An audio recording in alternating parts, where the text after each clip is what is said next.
कैसे हैं। मैं हूं आर के सुमन। आप देख रहे हैं समाचार विश्लेषण साइट को, जिस पर मैं आज आपको बताऊंगा कि यह जो कोरोना है, कोरोना हो सकता है कि किस कारण से इस दुनिया में लादा गया हो। उसके लिए एक जो संभावना व्यक्त की जा रही है, यह रिसर्च से पता नहीं चल रहा है यह, लेकिन पर्यावरण संतुलन के लिए इसकी जो शुरुआत की जा रही थी, जो बहुत लोग बोल रहे थे, और कई पर्यावरण सम्मेलन विश्व के अनेक देशों में, अनेक सियोल में और आदि आदि देशों में मनाए गए। तो उसमें जो पर्यावरणविद हैं वे इस विषय में क्या कहते हैं, उसी के विषय में मैं आज आपको बताऊंगा। आपने यदि हमारे समाचार विश्लेषण साइट को अभी तक सब्सक्राइब नहीं किया होगा, लाइक और शेयर नहीं किया होगा, यदि अच्छे लगते हैं तो शेयर भी करें। तो दोस्तों, जो पर्यावरण संतुलन है, यह जो दुनिया में कहा जाता है कि पर्यावरण संतुलन यहाँ पर बिगड़ रहा है।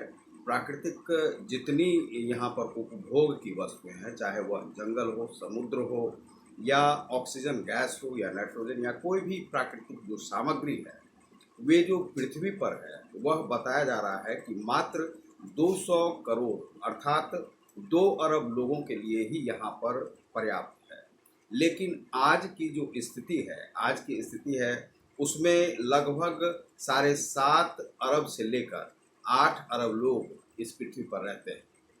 एक यह संभावना व्यक्त की जा रही है कि जैसे इसमें बहुत बड़े बड़े लोग जो पर्यावरण के लिए, चाहे वह राष्ट्रपति हों, डोनाल्ड ट्रंप हों, या बिल गेट्स हों, ये सभी जो मिलकर एक पर्यावरण संतुलन बनाने के लिए, या चाइना, तो चाइना जो आज इस विश्व में है, उसका क्या उसकी देनदारी है, तो उसकी देनदारी है केवल एक जनसंख्या।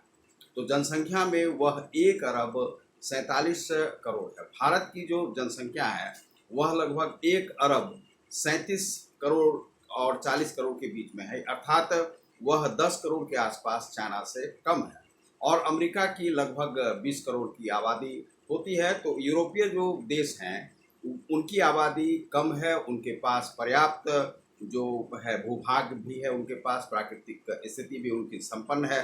लेकिन भारत जैसे देशों में और जो चाइना है, इन देशों में आबादी तो बहुत ज़्यादा है, लेकिन जो पर्यावरण संतुलन को बिगाड़ने में इन देशों की ज़्यादा भूमिका है। तो एक संभावना यह व्यक्त की जा रही है कि यह एक गोपनीयता रखते हुए विश्व में ऐसा कोरोना वायरस को फैलाने का प्रयास किया गया हो, जिससे कि आबादी यहाँ पर कम। लेकिन यह संभावना पूरी तरह से हमें सही नहीं लगती है, क्योंकि मान लीजिए कि कोई अमेरिका के राष्ट्रपति हों या चाइना के हों, ये सभी मिलकर यदि सम्मेलन गोपनीय रूप से कर भी लेते हैं, तो पर्यावरण संतुलन बिगाड़ने में केवल गरीब तबके के लोगों का ही हाथ नहीं है। मान लीजिए कि गरीब तबके के लोगों को आप दुनिया से कितनी मात्रा में हटा सकते हैं। चूँकि 8 अरब की जो आबादी है, तो आप अरबों लोगों को ख़त्म नहीं कर सकते हैं।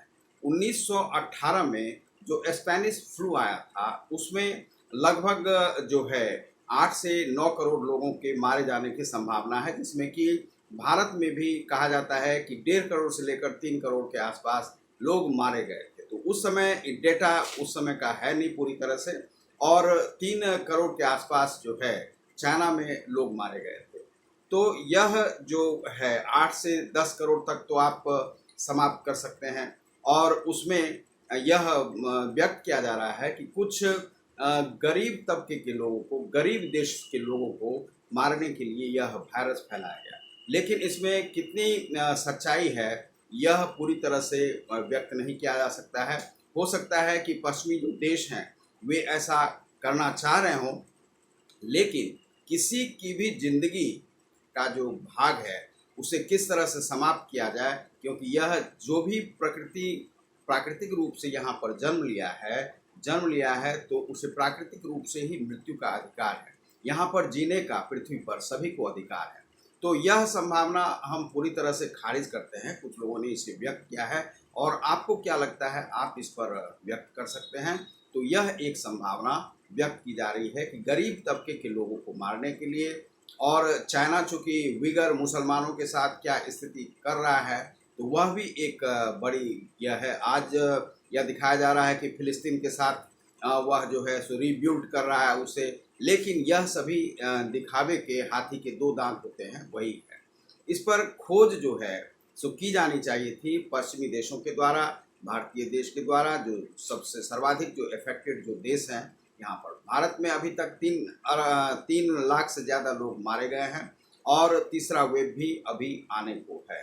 तो बहुत बहुत धन्यवाद। आप देख रहे हैं हमारे समाचार विश्लेषण साइट को, जिस पर मैं आर के सुमन। आपने यदि अभी तक हमारे चैनल को सब्सक्राइब नहीं किया है तो सब्सक्राइब करें। बहुत बहुत